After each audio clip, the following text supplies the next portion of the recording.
Dr. Daniel Bober is a mental illness and forensic psychiatrist. He's also on the Broward Sheriff County's Office Emergency Response Team. Great to have you today and appreciate your time.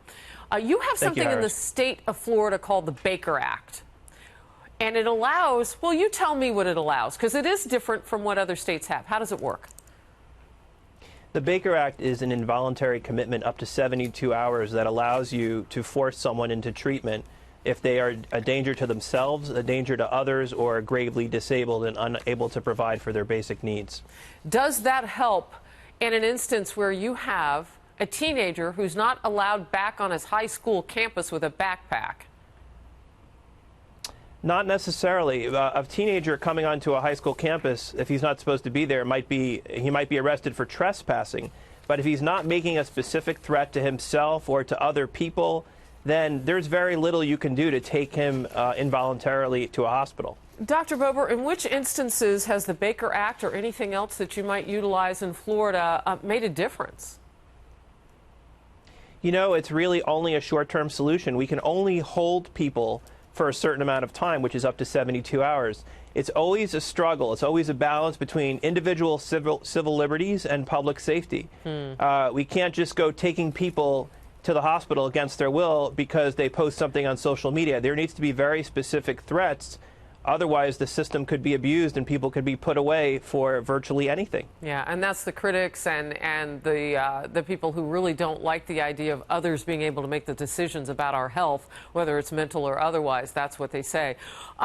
So where are we now just in terms of red flags with people, and particularly this age group, this young age group? And I don't want you to look at this particular suspect because you've never sat with him, but just overall.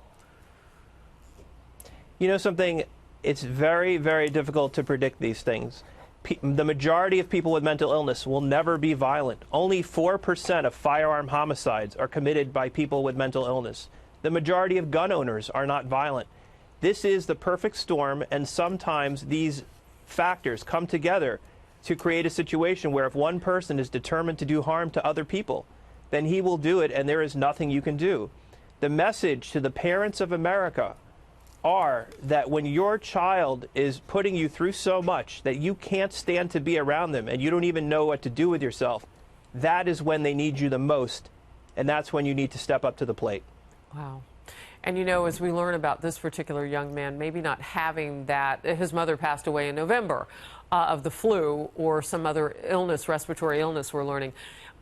Without that safety net, would that have made a difference? We don't know. We weren't there with him. But it is worth reporting that his safety net was quite different than it is from children who might have parents in the home. Before I let you go, I want to talk with you about the stigma of mental illness and where the place we need to get to in this country.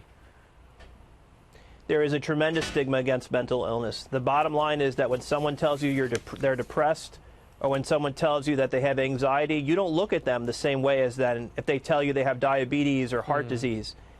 That is really the issue. We just are very judgmental about people with mental illness, which causes them to hide in the shadows and not get the help they need. And until we're willing to look at mental illness as a legitimate disease, the same way that we do, say, heart disease, then people will be afraid to seek treatment because of that stigma. Dr. Bober, thank you very much, and so great to get you from Broward County with that immediate experience that you have with the officials there. Thank you. My pleasure, Harris.